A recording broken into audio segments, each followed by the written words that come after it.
이러므로 우리가 하나님께 끊임없이 감사함은 너희가 우리에게 들은 바 하나님의 말씀을 받을 때에 사람의 말로 받지 아니하고 하나님의 말씀으로 받으니니 진실로 그러하도다.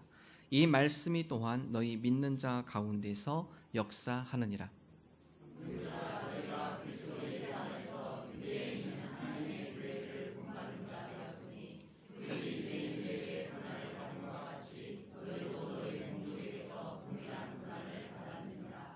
유대인은 주 예수와 선지자들을 죽이고 우리를 쫓아내고 하나님을 기쁘시게 하지 아니하고 모든 사람에게 대적이 되어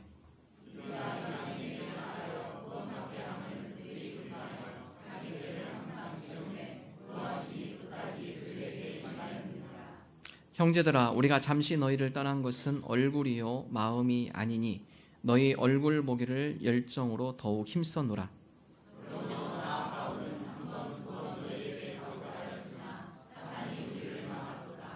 우리의 소망이나 기쁨이나 자랑의 면류관이 무엇이냐? 그가 강림하실 때 우리 주 예수 앞에 너희가 아니냐? 너희는 우리의 영광이요 기쁨이니라. 아멘.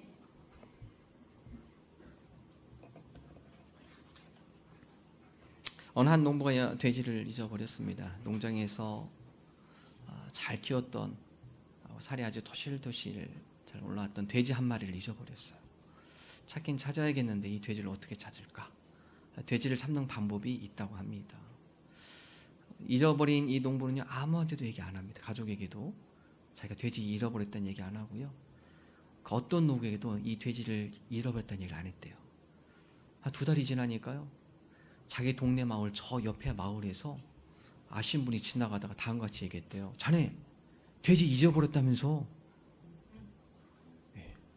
얼른 그 사람 손을 잡았습니다. 네가 범인이구나. 한마디도 얘기 안 했는데 자기가 얘기해요. 그 사람이 훔쳐간 거죠. 훔쳐간 사람입니다. 여러분 우리가 아무리 우리가 무언가 숨기려고 하고 어떤 죄를 짓고 덮으려고 해도 드러나기 마련입니다. 여러분 하나님 앞에서 말할 것도 없고요. 그래서 우리가 은혜를 받으면 제일 먼저 하는 고백이요. 하나님 제가 죄인이군요. 하나님의 거룩한 빛 앞에 우리의 죄악들이 다 드러나는 것이죠. 하나님 우리가 주님 보시기에 얼마나 추악하고 주님 보시기에 얼마나 우리가 제멋대로 살아가고 얼마나 주님 보시기에 우리가 얼마나 방탕한 삶을 살아갔는지 우리의 모든 것들을 훤히 다 아시고 다 내다보시는 하나님 앞에 우리의 죄악들을 낱낱이 회개하며 자백하며 고백하는 것이죠. 오늘 사도 바울은 데살로니 교회를 칭찬합니다. 그 이유 중에 하나는요. 데살로니가 교회들 가운데 놀라운 변화가 있기 때문에 그래요. 여러분 데살로니라는 도시는요. 그 당시에 마게도니아라는 큰 주의 가장 대표적인 도시입니다. 가장 상업적인 도시고요. 번화가야. 그리고 경제적으로도 풍부한 도시예요. 알렉산더 대왕의 고향이기도 하고요.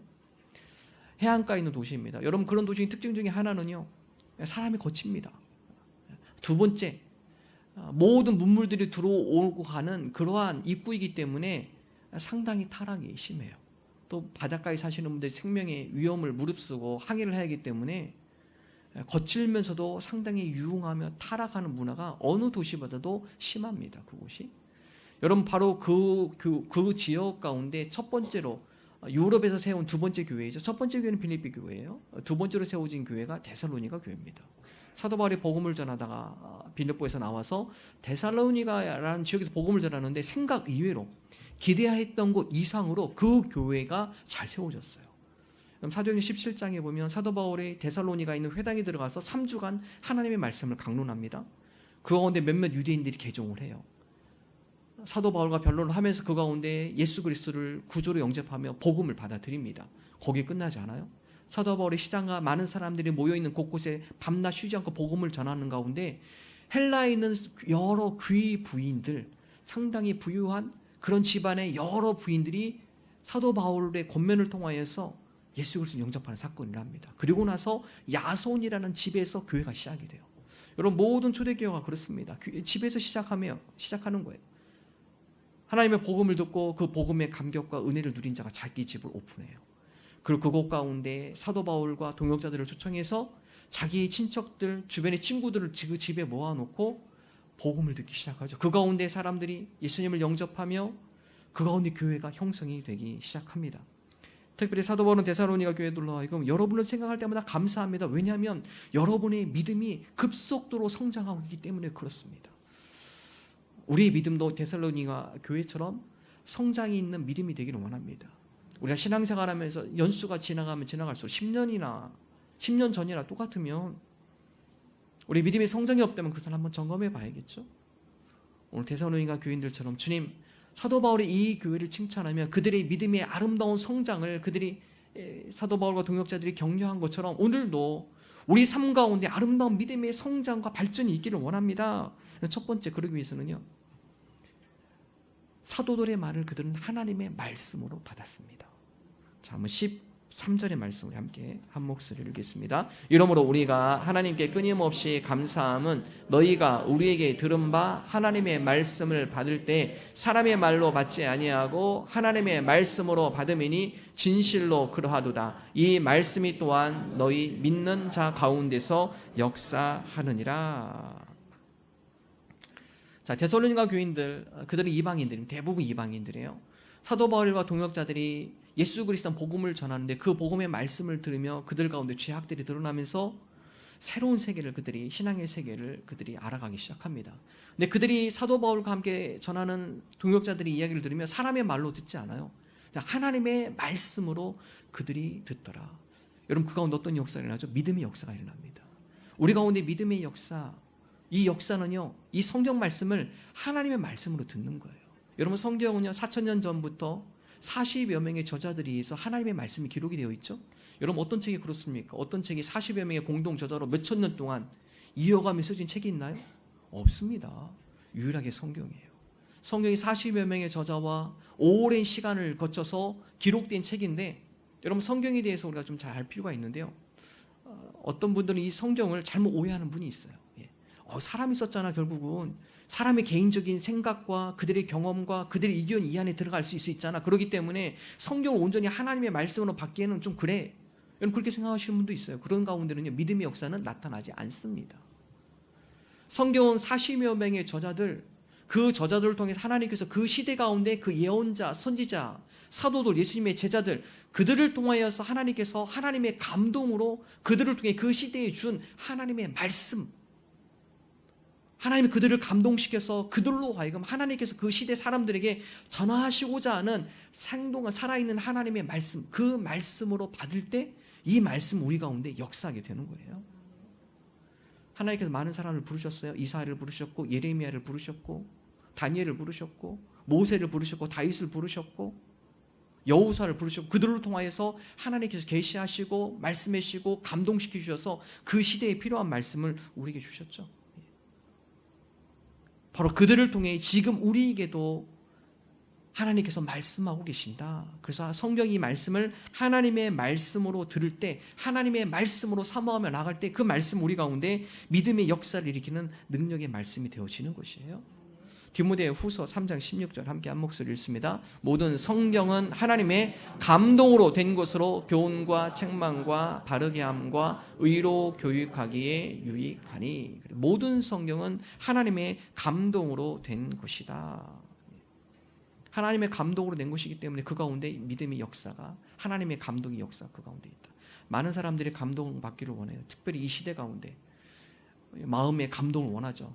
근데 주부들은 그러기 때문에 드라마 많이 보시잖아요. 감동이 있어요. 우리 한국 드라마가 얼마나 잘 만들어진지 몰라요. 문화가 틀린 그런 외국에도 우리 드라마를 통해서 많은 사람들이 문화가 틀리고 언어가 틀리지만 감동받는데요. 한국 드라마가 얼마나 잘 팔립니까? 우리 주부들도 드라마 보면 때로 막 웃기도 하고, 꼭 드라마 볼 때마다 웃는 장면과 우는 장면이 꼭 들어가요. 그걸 통해서 사람의 마음을 이렇게 움직이는 거죠. 여러분, 감동이라는 뜻은요, 크게 느끼어 마음이 움직임을 주는 것을 감동이라고 해요. 드라마 감동이 있어요. 스포츠도 감동이 있습니다. 그래서 우리 남성들은 스포츠를 통해서 감동을 많이 받아요. 내가 원하는 팀, 내가 소속되는 팀, 그 팀 이겼을 때는 막 감동이 밀려와요. 특별히 막 국가대항할 때 우리나라 이겼을 때는 막 눈물도 글썽글썽하고, 감동이 있죠. 스포츠도 감동이 있어요. 어떤 분은 자연을 통해서 감동을 느낍니다. 아름다운 자연 경관을 통해, 그것을 통해서 마음의 큰 물결, 큰 마음의 느낌, 움직임이 있어요. 그러나 여러분, 그런 감동은요, 우리의 감정을 터치하는 거예요. 우리 그리스도인에게는 우리 마음의 감정의 터치가 아니라 우리 영혼을 터치하는 영혼의 감동이 있어야 돼요. 여러분, 사람의 변화는 언제 일어나냐? 마음의 터치가 아니에요. 물론 그것도 약간의 동기부여가 될 수 있어요. 그러나 사람의 일대 변화는 언제 일어나냐?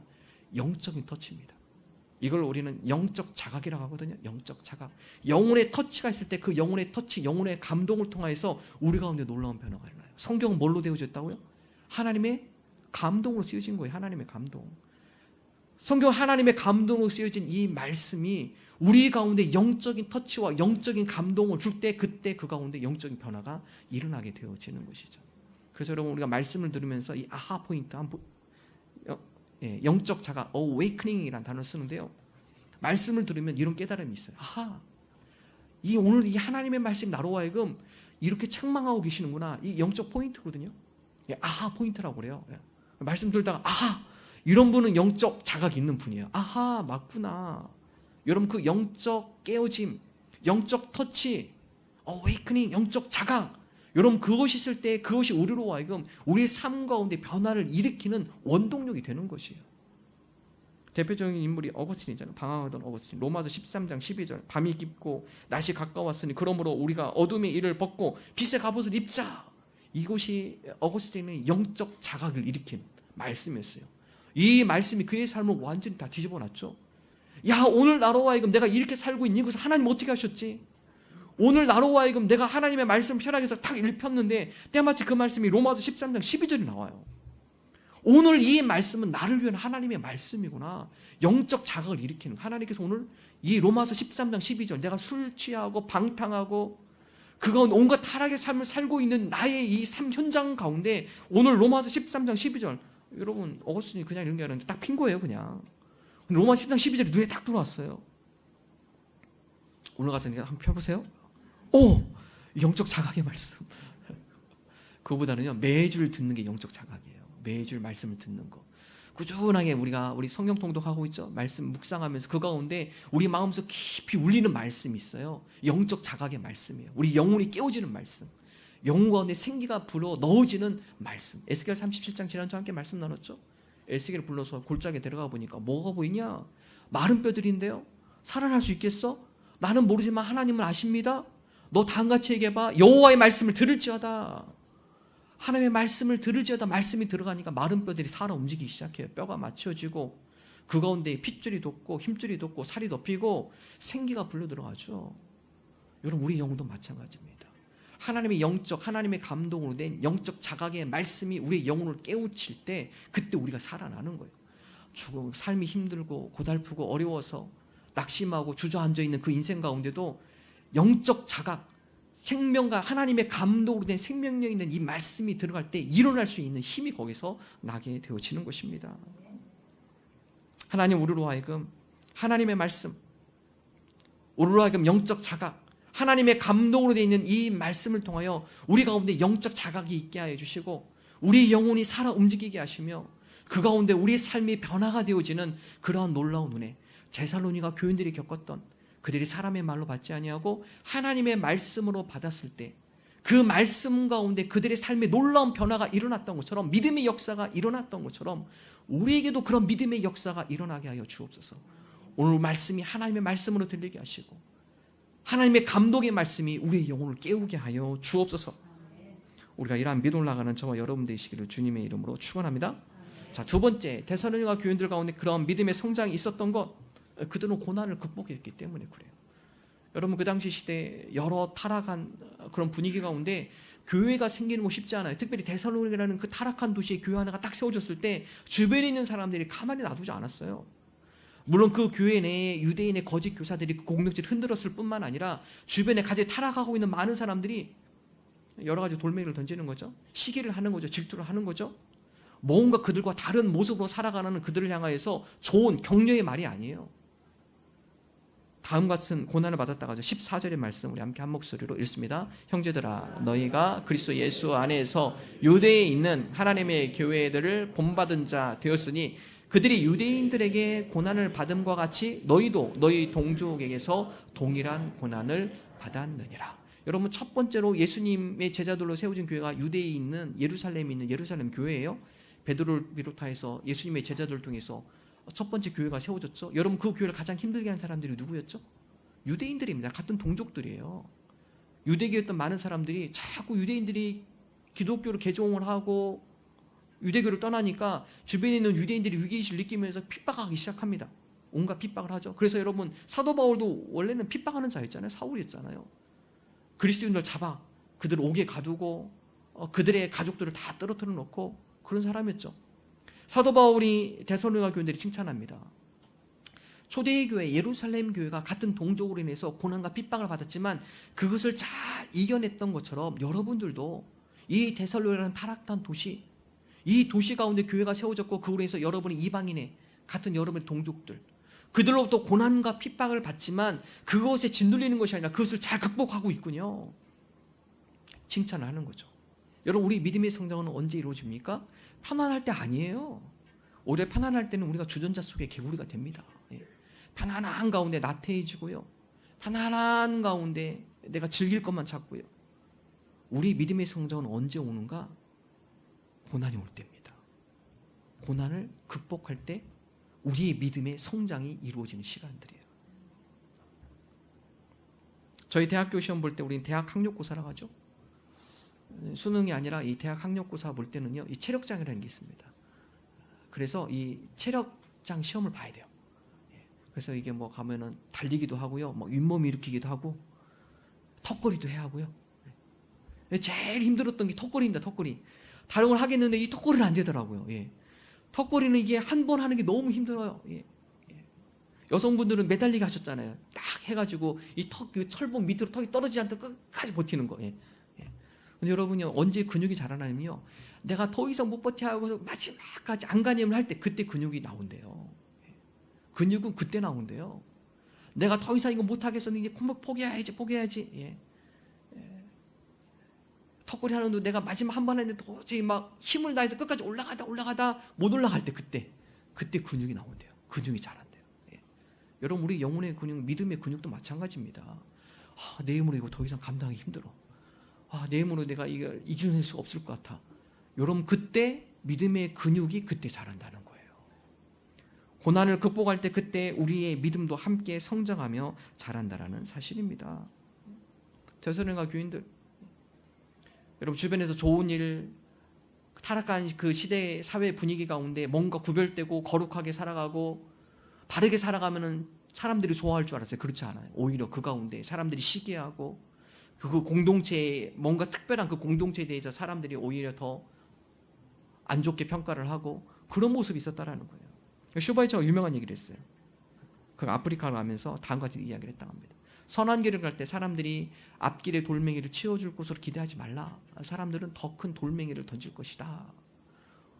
우리가 신앙생활을 하면서 나름대로 예전의 모습이 아닌 뭔가 변화된 모습으로 우리가 신앙생활을 한다고 다른 사람이 다 박수 쳐주겠지, 그렇게 생각하지 마세요.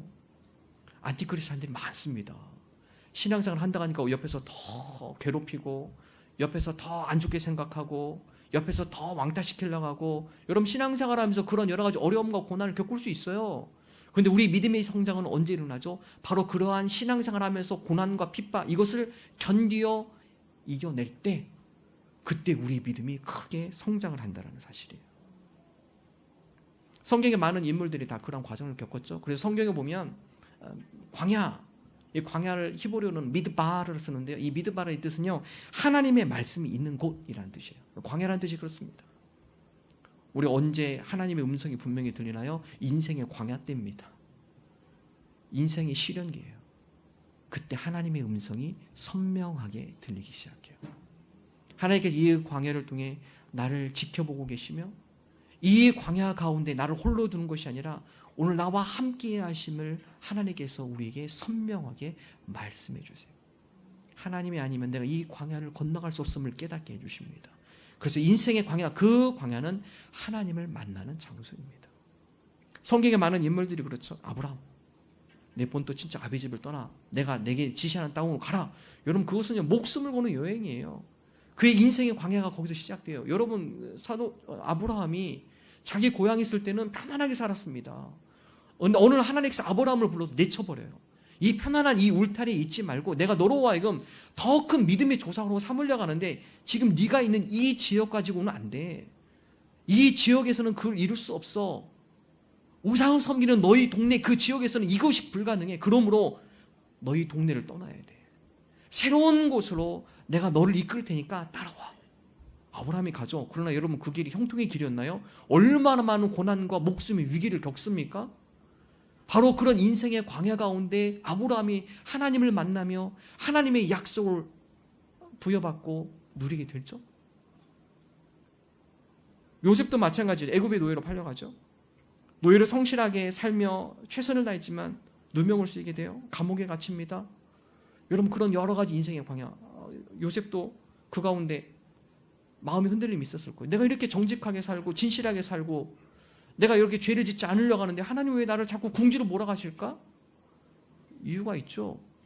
나중에 요셉이 30살이 됐을 때 그 가운데 한 나라의 모든 것들을 책임질 수 있는 총리로 그러한 자격과 그러한 인품을 만들어 놓기 위하여 연단과 훈련의 시간을 거치게 만드신 것이죠. 지나가서 깨닫게 돼요. 아하, 하나님께서 이 때를 위함이었구나. 내가 형제들에게 배신당하고 여러 누명을 당하고 옥살이를 하고 이런 억울함과 비참한 삶을 살아갔는데 지나고 보니까 이거 하나님이 나를 위해 예비하신 거구나. 이 광야가 하나님으로 하여금 하나님 나로 하여금 더 성숙하며 하나님께서 원하시고 또 하나님께 주신 그 꿈이 이루어지도록 그것 가운데 인도하기 위한 하나님의 계획하심이었구나. 이런 광야를 통하여서 하나님의 섭리를 깨닫게 되어진다는 것이죠. 모세 왕위에서 도망쳐서 미디안 광야로 갑니다. 나그네 신세를 살아요. 40년 동안 왕자의 삶에서 나그네의 삶, 비참한 삶을 살아가요. 왜 그렇죠? 80살이 됐을 때 그로 하여금 이스라엘 민족의 지도자로 삼기 위하여 하나님께서 미드바르 하나님을 만나는 40년의 광야, 거기서 하나님을 만나죠. 모세가 가시 떨군 나무에 하나님께서 불로 임하시고 그 모세를 만나주세요. 광야, 하나님을 만나는 곳이에요. 하나님의 음성이 선명하게 들리는 곳. 우리 인생의 고난의 광야 가운데 우리가 하나님의 음성을 선명하게 들을 수가 있습니다. 다윗도 마찬가지죠. 그가 하나님을 언제 만납니까? 가장 깊이 만납니까? 광야입니다. 광야. 사울에게 쫓겨 그가 하루하루 죽음을 앞두고 살아가는 인생의 광야 가운데 살아계신 하나님을 만나고 그 하나님의 은혜의 힘을 입어 그 광야를 거치는 다윗의 인생을 볼 수가 있습니다. 공통점이에요. 모두가 다 광야를 통과해요. 그리고 그곳에서 하나님을 만났습니다. 그리고 그 광야를 통하여 그는 더 성숙하고 하나님께서 쓰일 만한 인물로 훈련되어진 것을 성경은 기록을 하고 있습니다. 인생의 광야를 만나면 두 가지 반응이 나타납니다. 첫 번째는요, 하나님 없다예요. 우리 인생의 광야를 만나면 첫 번째 반응, 어떤 분은 하나님 없어. 하나님이 살아계시면 내가 왜 이런 고난을 당해야 돼? 하나님이 살아계시면 우리 가정이 왜 이런 어려움을 겪어야 돼? 하나님이 살아계시면 내가 사업하는 이 사업장이 왜 이러한 재난을 겪어야 돼? 내가 직장 생활을 하면서 내가 이런 억울한 일을 당해야 돼? 하나님 살아계시면 하나님의 백성 보호해 주는 거 아니야? 하나님 살아계시지 않네. 내가 이렇게 고난과 어려움을 당한 거 보니까 하나님 없네. 그래서 인생의 광야를 만나면 첫 번째 반응은요, 하나님 없다 이렇게 반응하는 사람이 있어요.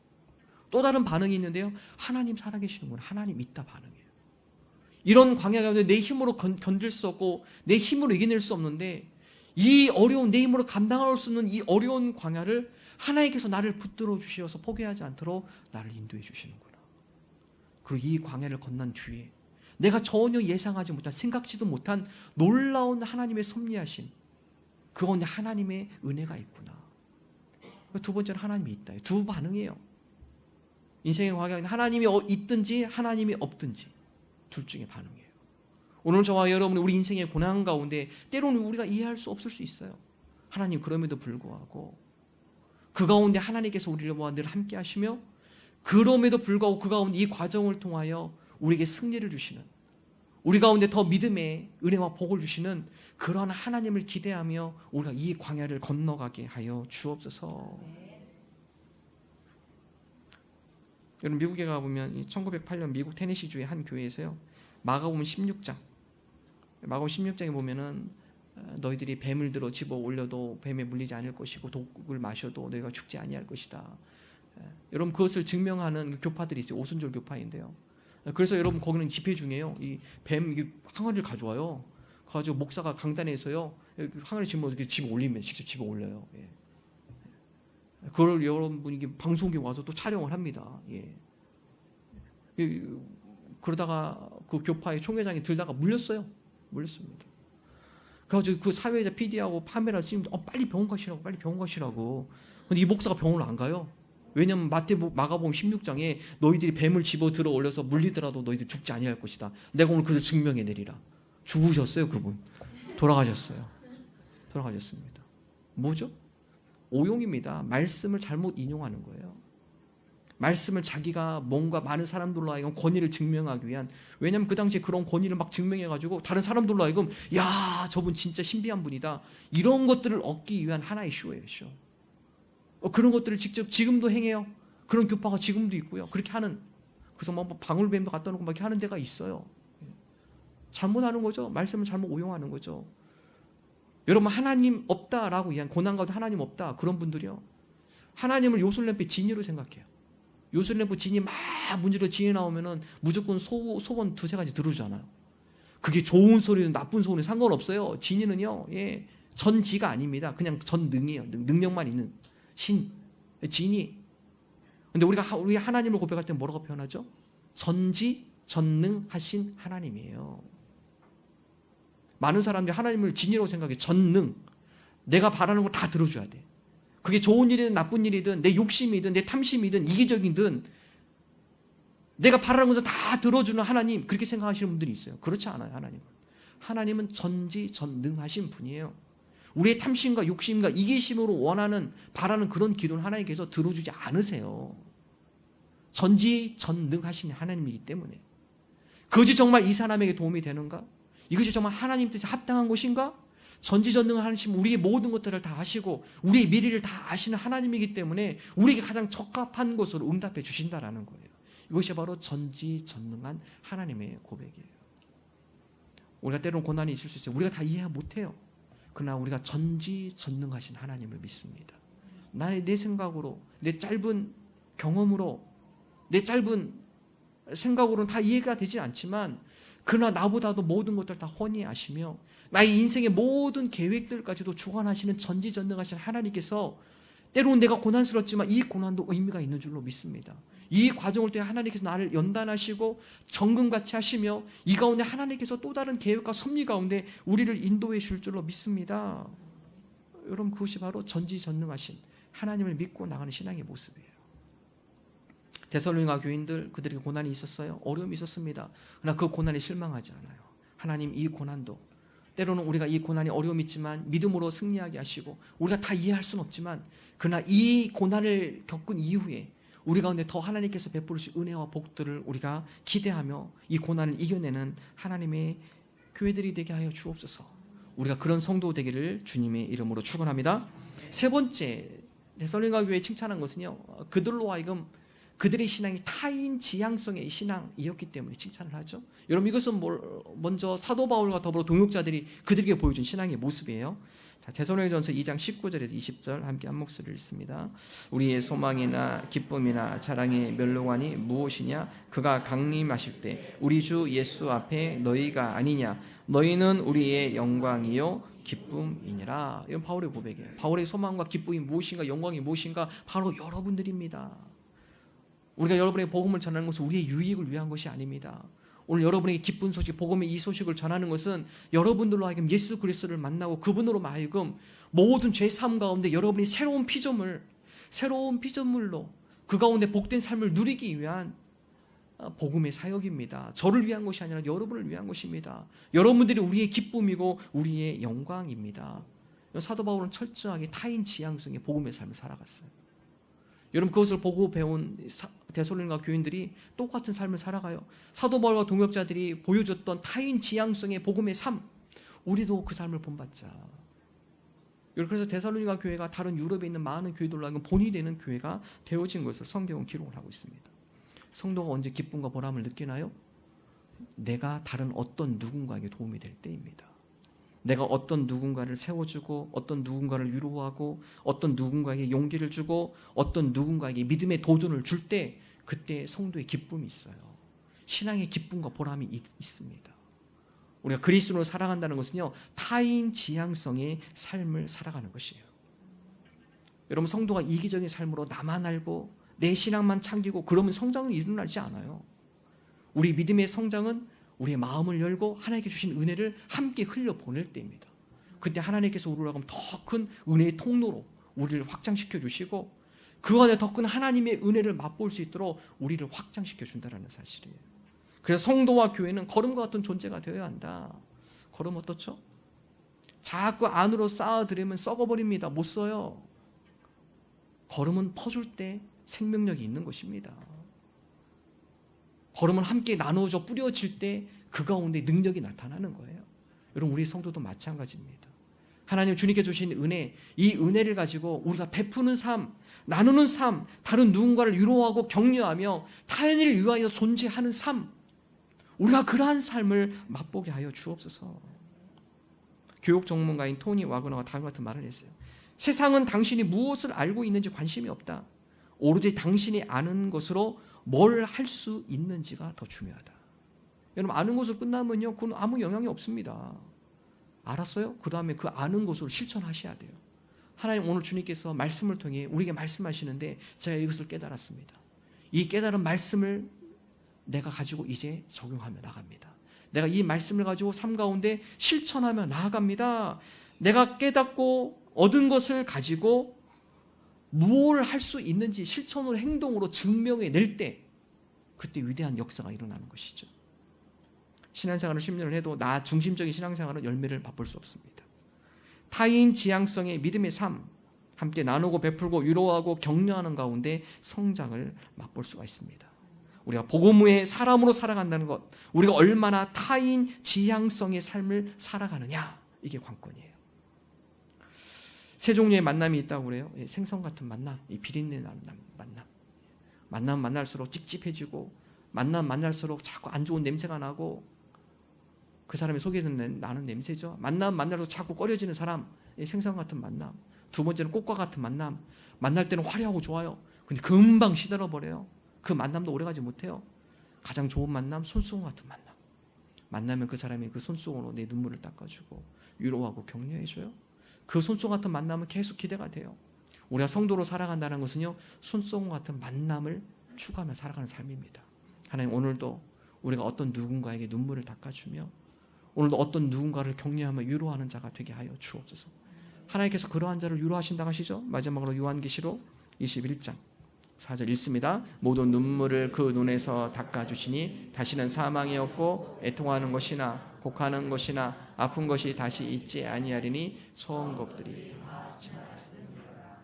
말세 종말에 하나님께 우리 눈물을 닦아주시는데 오늘 우리가 그리스도인의 삶으로 믿음을 지키며 그 가운데 복음에서 복음을 가지고 타인 지향의 삶을 살아가며 하나님의 복음을 흘려보내는 자 고난이 왜 없겠어요? 어려움이 왜 없겠어요? 그러나 그들의 눈물을 내가 다 닦아줄 것이다. 오늘 저와 여러분이 하나님 우리로 하여금 복음에 합당한 삶을 살아가게 하여 주옵소서. 우리로 하여금 우리 개인 이기적인 신앙의 삶이 아니라 주님께서 베풀어 주시고 주신 은혜 이것을 함께 흘려보내는 그러한 복음의 삶을 살아가게 하여 주옵소서. 손수건 같은 만남을 이루어가는 주의 자녀들 되게 하여 주옵소서. 이러한 믿음 나가는 저와 여러분 되기를 주님의 이름으로